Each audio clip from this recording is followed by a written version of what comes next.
Hola, muy buenas tardes. Welcome to Desahogamiento. We have the absolute privilege of being here today with Brandy, who is a legislative advocate in Oklahoma, a former Minnesota resident, and prospectively a resident of Minnesota once again.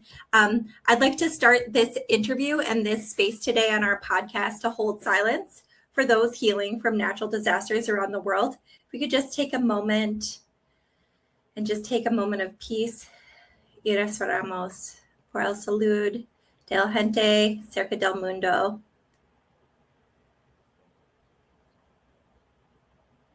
Thank you so much. And thank you, Brandy, for being here. Your time is so valuable to the people of Oklahoma, and you serve as a role model for Latina women all over the world.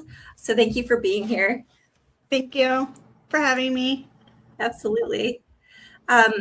So today we're talking about the theme of Cielo o Fuego. El escoge, tuyo, en tu casa. Are you going to have heaven or fire in your house? And Brandy, when we started working together to build this interview today, you brought up some super relevant points that I jumped off some of my team members here at the radio station, which is predominantly Latina women, about, having that dominant matriarchal presence and where that shifted. And then you also have this amazing professional and academic history that we'll talk about as well. If we could first talk about something super relevant here in Minnesota, it's the deconstructive advocacy. So when we were developing this interview, you described a pattern where Latino women often feel forced to either scorch the earth to be heard or keep the peace. So what did unlearning that approach look like for you personally? And how do you define the art of self-advocacy without burning the house down? So I grew up in New Mexico, and I spent every summer until I was 14 and moved to Oklahoma in Socorro, New Mexico, with my grandmother and my aunts. And a little backstory on my grandmother and what I'm talking about when I say we were not a patriarchal household. We were very much a matriarchal household. My grandmother had 7 brothers and 4 sisters. And she grew up in a very patriarchal home. And then her father died, and the girls got nothing. Nothing, no land, nothing. And at that point, the 4 of them, 4 of them. Yeah, no, 5. I'm sorry, 4 and my grandmother. Decided never again will we be stepped on in that way. Wow. So the 5 women knew their worth, even in that time.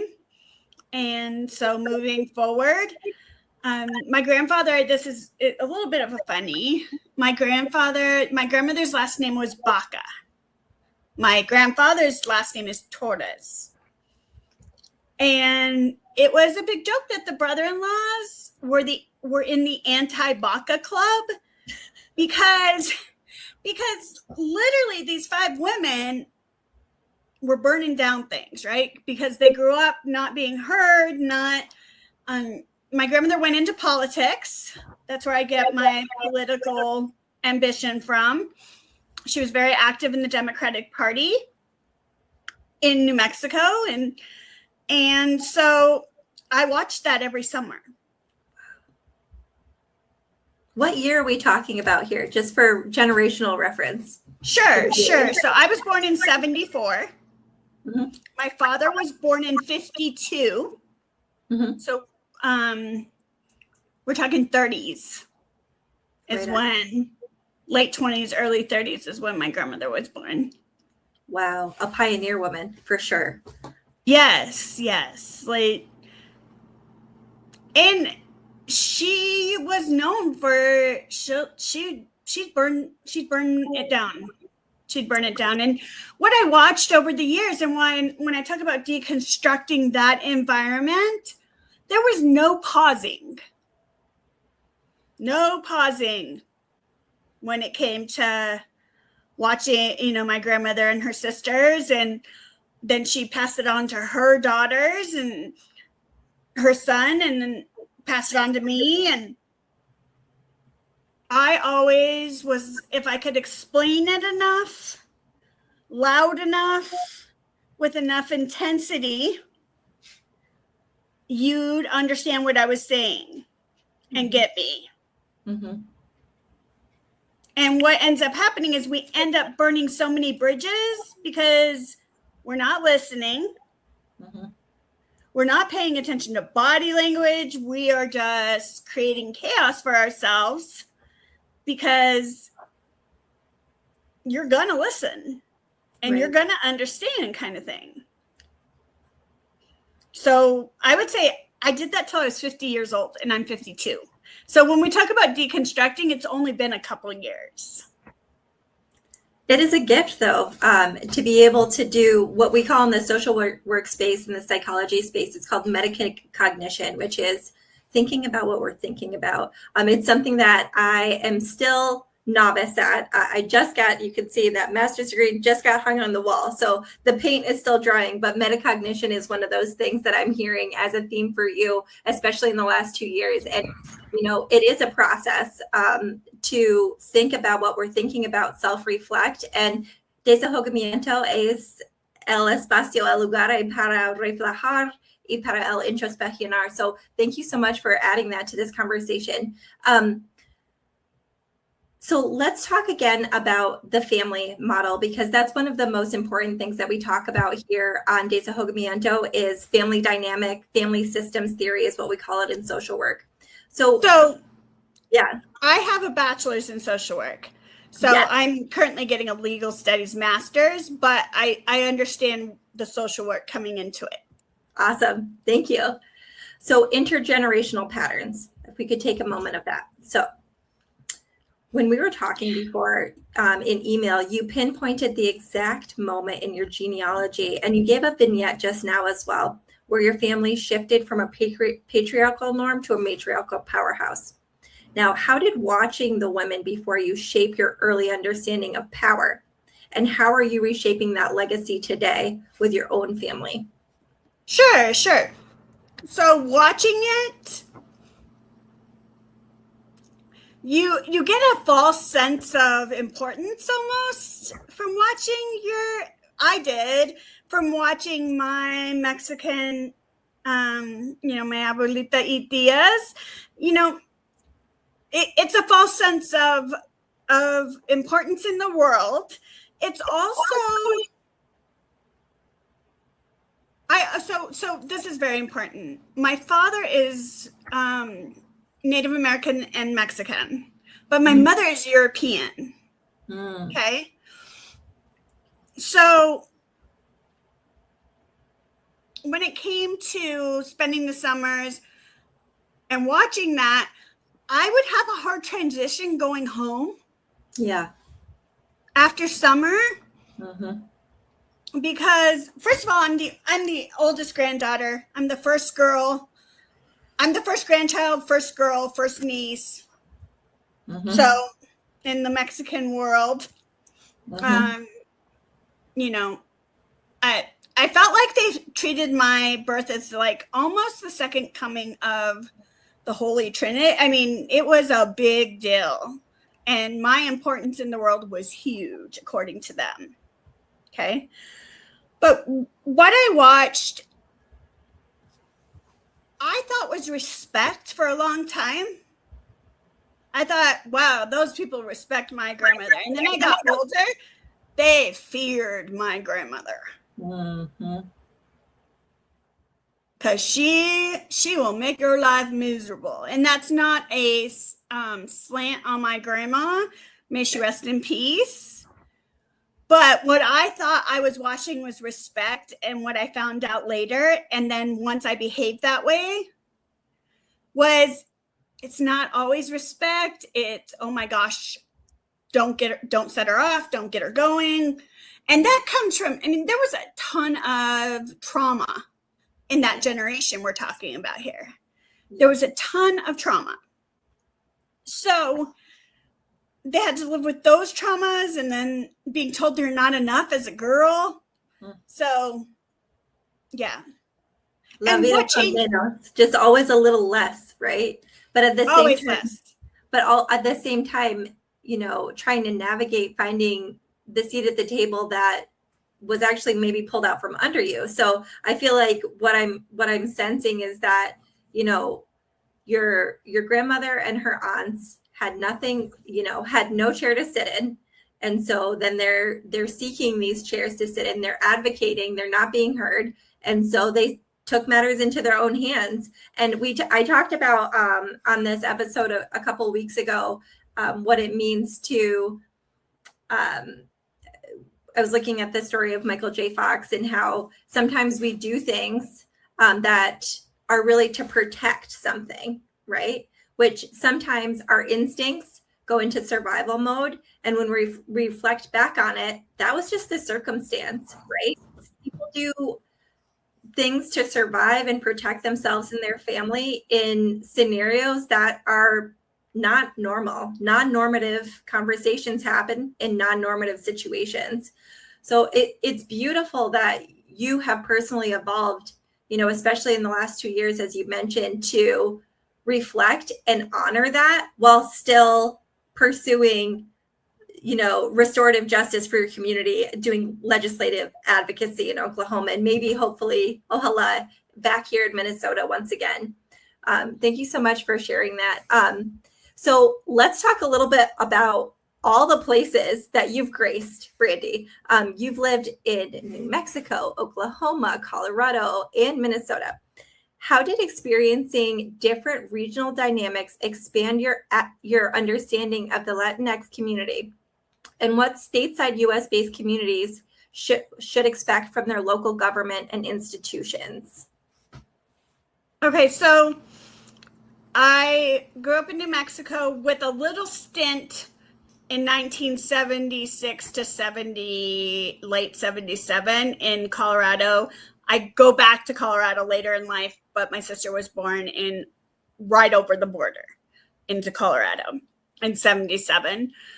But one of the things to know about my time in New Mexico is we moved every year. Yeah. Every single year.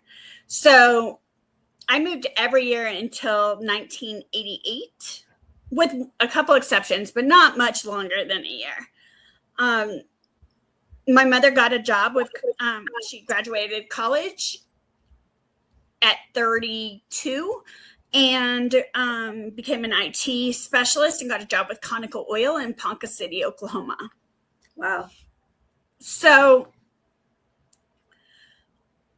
the regional differences from New Mexico, growing up for 14 years in New Mexico, are right over the border. Like, it's still very Mexican right there. New Mexican right there on the border between Alamosa, Durango, like right around there. Okay. Okay, so I was shocked. I'm not gonna like sugarcoat it. No, I was shocked to go from New Mexico to Ponca City, Oklahoma, when it came to cultural things. Yeah. I had, I have a European mother, so I do have a little bit of a leg up when it comes to that, because she's lived that her whole life, so she was able to help transition that. Mm-hmm. But it is it's majority white. Oklahoma is majority Caucasian. There are Eurocentric, as they're calling it now. This is Eurocentric. Yeah, okay, that's a good word for it. Eurocentric. And so the racism that I watched my dad have to deal with as a very brown man in Oklahoma, it was a bit much. It was a bit much. As a 14, 15, 16-year-old, that was never an issue. In New Mexico, there's racism, but there isn't blatant get you kicked out of places racism, get you like that I saw happen. Mm-hmm. So it was a bit of a shock. So from 88 to 93, I went to high school in Ponca City, and then I went to OU for a semester, then back home near Ponca to Northern Oklahoma College for a semester, and then I moved back to Socorro.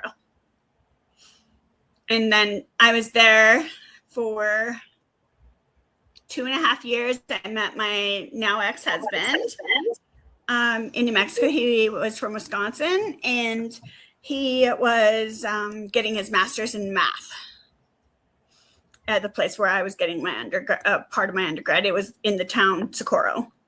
So we got married, and then he got a job with a defense contractor company in Colorado, and we were there from 95 to 98. And then 98 to 2016, I lived in the Coon Rapids, Blaine area. Nice. And then we got to cross paths in 2010. Yes. So now, did your intersectionality of having these beautiful Taino, New Mexican, and Eurocentric genes, did those dynamics ever reveal themselves good, indifferent, maybe subtractive in any way that you can account for when you were in Minnesota? When I was in Minnesota? Mm-hmm. Well, until people hear my last name, they think I'm white, completely white. Like they don't even, or if I'm speaking Spanish or, and I don't speak much Spanish. I speak a little, and I need more practice, because as a child, my grandparents and aunts spoke in Spanish. And so I understand every word, but I wasn't required to speak back in Spanish. And partly that was respect for my mom, and partly it was assimilation, and it did lots of reasons. Mm-hmm. But in 1996, I spent 8 weeks in Guadalajara for school. Oh.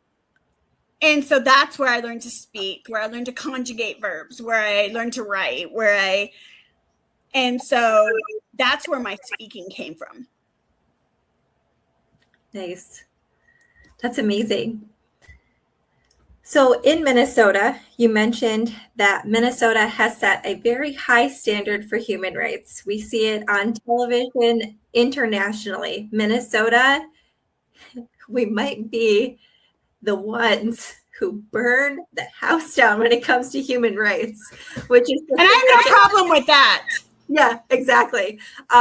Neither here nor there. If we participate, if we don't, if we add, if we subtract, we take no position on Desahogamiento, but it is noticeable. It is internationally, there is international awareness for the political scene here in Minnesota, also for education and community advocacy. And you said that during your space in your time in Minnesota, you were able to draw a clear line in the sand.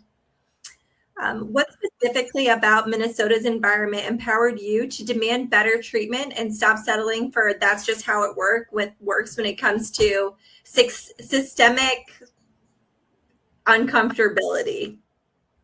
Oh, yeah, macro level. Mm-hmm. Well, the whole thing is okay. I don't know if you know Senator Steve. Well, he's not a senator anymore. He's actually he's works at the Humphrey Institute. But I worked Senator Steve Kelly's campaigns in 2001, and then his Senate campaign after his U.S. Senate campaign after caucuses, after he didn't get through during caucuses.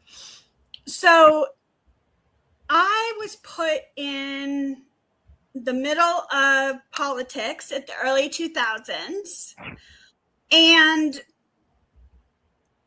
there were things they wouldn't put up with, right? Like they wouldn't put up with it. Mm-hmm. And they had no problems telling people to be quiet. And they had no problem saying, we don't do that here. Mm-hmm.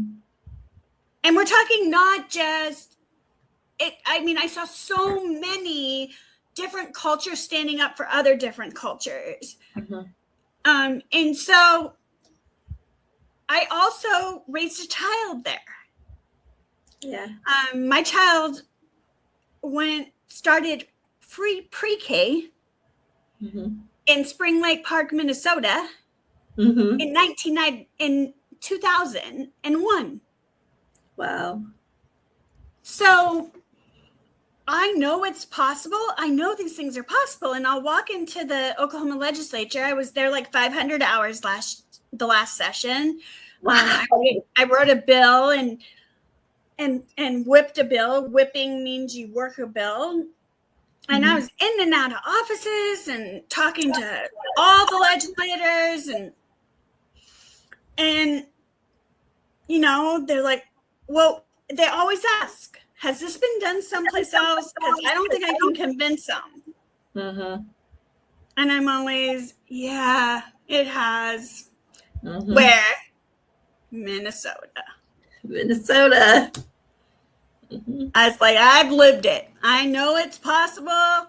I know it. Mm-hmm. I've seen it be possible. Also, you know, I was my social work career began there. Mm-hmm. I graduated from Metropolitan State Denver in 1998 and moved to Minnesota. Wow. So I've seen it with my own eyes. Mm-hmm. So you can't gaslight me into saying it can't be done because I've seen it done. Yep. Oh, wow. That's so beautiful. You have such a palpable way of explaining your experience. So let's talk about another thing right on topic here. How about systemic friction? In your experience, what are the biggest cultural or institutional barriers Latino individuals face when trying to advocate for themselves in Minnesota? In Minnesota? Mm-hmm. I think that, okay, so this is a big part of it. Mm-hmm. I'm going to take a sip of water. Okay, so in my experience, instant gratification in my cultural New Mexico, there's a lot of instant gratification. Mm-hmm. I don't know if that's my family, but it's also comes from historical Mexican history, right? Because do it now, do what I say. It's both matriarchal and patriarchal are very now, like now. Okay. Próximamente. Rápido. Yeah. Más pronto. Arriba. Yes. Yeah. Yeah. Yesterday. Yep. You know, like decision now. And there's no pausing. Mm-hmm. And we're missing out on things because we're not pausing because something better comes out 6 hours later, but you didn't pause for even 6 hours. Yep. And I learned that from my father's side of the family. I never paused, ever. I was just like, I will beat you into submission with my intensity and my don't let up skills, like, and you'll do it.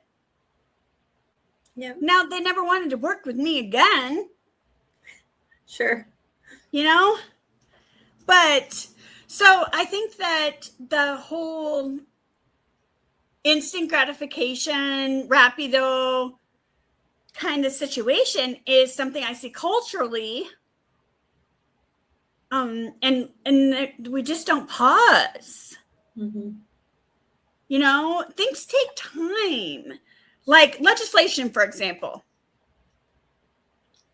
I've been working on this legislation for 2 years prior to even getting introduced. And then it didn't get all the way through last year. It got some of the way through. So it's another year. Like legislation isn't fast. And the other thing that we talked about, survival mode, right? Yep. And I think survival mode plays a huge in people's lives. That whole fight, flight, fawn, freeze situation, and coming from the history that the Mexican people come from, and being taken over by the Spaniards, and just over and over. And then the U.S. deciding to move a line, so half of them lived in New Mexico. All of that was done quickly when it was done. Yeah. So they have this representation of, well, that happened quickly, so everything should happen quickly. And we're just not going to pause. We're just going to push like all the wars that they brought to us in Mexico, and the U.S. went over, and the Treaty of Hidalgo and all of that. Culturally, historically, they think everything happens fast. Yep. That's their reference point. Yeah. That makes sense. I do have an interesting story about the line moving. Because, this was 1886, late 1880s that the line moved and made Texas, New Mexico. Okay. Yep. I recently found out, while I'm researching for a memoir, I recently found out that my father's grandmother, we called her Gaga, Grandma Gaga. She raised him till he was 10. And that's another thing that's a whole other podcast about grandparents raising children, and that's a whole other podcast. But I recently was talking with my dad, and I was like, I can't find her on the census. I can't find Grandma Gaga on the census. And he told me that when the line moved, she was in the Mexico side. Oh, no way. She was on the Mexico side. And then her parents died. And cousins went from the U.S. side over to the New Mexico side, brought her back, and she shows up on the census like 6 years after. Oh my goodness. So you cannot tell me this.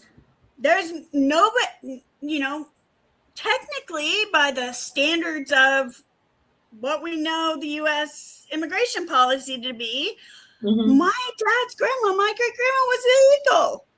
Oh, wow. That's so interesting and relevant. And there was never illegal next to her name on the census. There was never, they just drove over, got her, and brought her back. Yep. And my issue with everything that continues to go on around immigration is you literally moved a line. Yeah, an invisible one at that. An invisible line. The only wall that can be seen from outer space is the Great Wall of China. Didn't that take like hundreds? Hundreds. Oh, I would think it was 1,000. Yeah, I think it is closer to the 1,000. I'll have to check with my spouse on that, who's from China. Different podcast again, but that's interesting. What do you think is the most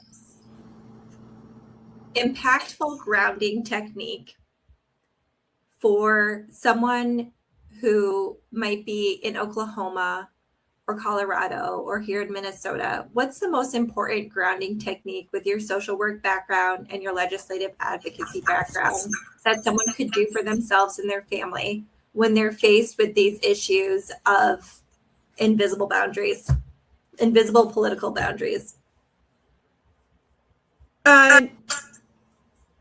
Develop relationships with the people around you. Absolutely. Your community. Yep. Know your neighbors. Know your legislators. Know who's sitting up there at the Capitol. Know their phone numbers. Also, it's relationship building is what it is. It's hard to say to somebody who's right in your face in your Capitol office, I'm sorry you're not going to eat today. It's really hard for them, the legislators, to not do anything. Even the ones who aren't politically aligned or, when you're, show up, and don't be rude. Don't be rude. Yeah. I used to be rude all the time. I don't know if Sarah remembers me when she first met me, but I used to not give anything about anybody's feelings or being rude. And it's just not it's not worth it. Mm-hmm. It's just not worth it. And finally, your power lies in the pause. Your power lies in that pause. You don't have to engage crappy people. No. If I could teach one mantra, yep, I'll get back to you on that. Yep. Absolutely. I like that. I'm going to write that down. I'll get back to you on that. Or how about, let me process that for a moment, maybe 5. Yeah. Yeah. The other one I like is I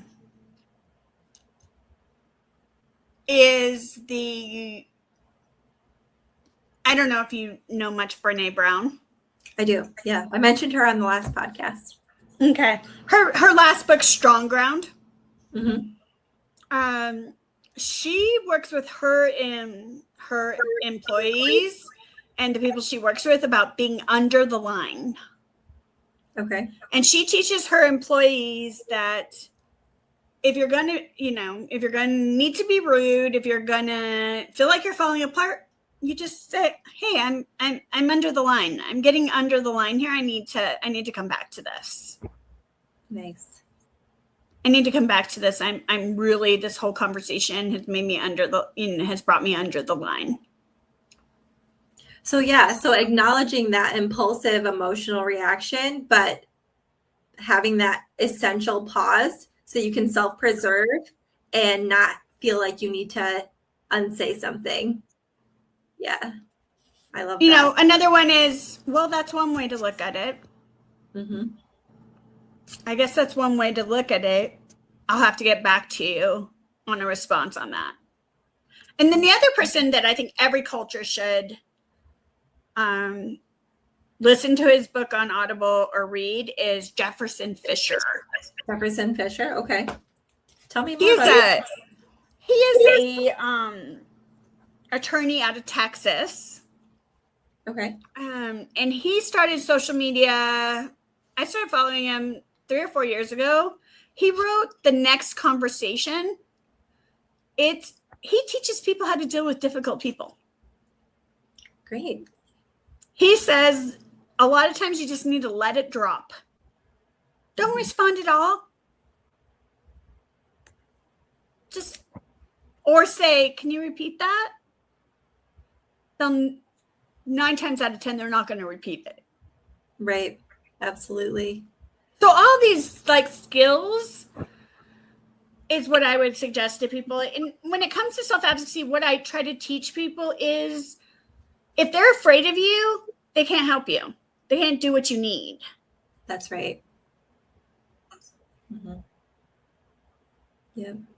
If they're afraid you're going to, and another whole podcast is on shame and the Mexican shame thing, but mm-hmm. La vergüenza. Mm-hmm. Yep. It's for real. Yep. So I hope that makes sense. I hope that all of this makes sense, because literally I watch people go scorched earth in my family. Mm-hmm. And then I when I learned to pause. Also, the other thing is 2 things can be true at the same time. Yes. That was not taught to me by that side of the family. Yeah. I can relate to that. I can definitely relate to that. Well, it's been such a rich time with you on the show here today, Brandy. Once again, I'd like to thank you for coming on and sharing your wealth of experience and your hope for the Minnesota Latina community. I do have to plug really quick.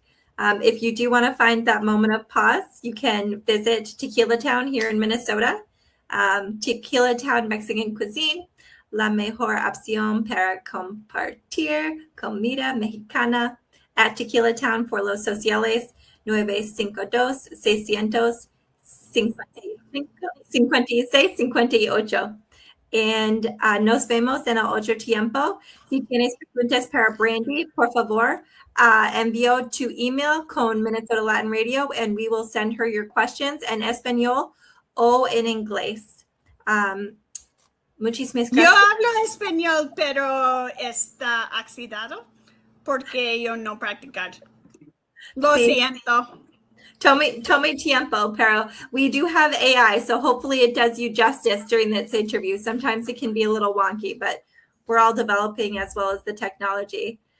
Again, thank you, Brandy, and we'll keep seeing you on social media from afar, and I can't wait to hear about the developments for your next academic pursuit. Hopefully you'll come back to Minnesota. I'm at Hamlin right now finishing up a master's in legal studies online. And I hope a doctorate in public policy is in my future. So we'll see. Sounds good. Well, thanks again. Day. Thank you. You too. Bye-bye.